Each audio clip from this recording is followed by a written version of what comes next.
The Little Book That Beats the Market by Joel Greenblatt. Welcome to yourbooksummary.com. Investing in the stock market is a way for investors to potentially earn more money than they would from bonds.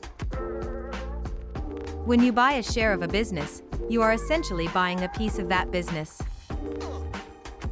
This means you own a portion of the earnings that business makes.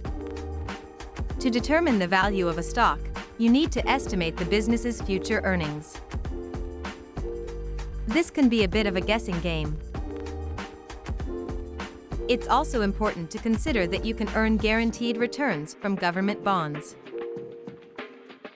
If the potential earnings from a stock don't outweigh the risk, it might not be a wise investment.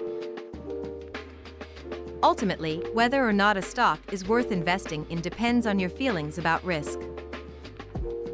Rational investors only take risks if the potential return justifies it. In other words, investors expect to be rewarded for taking on risk. I hope you found the information about The Little Book That Beats the Market by Joel Greenblatt. If you're interested in learning more about the book, stay tuned for the next part of this series where we'll dive into the next section. Thanks again for watching, and I will see you in the next video.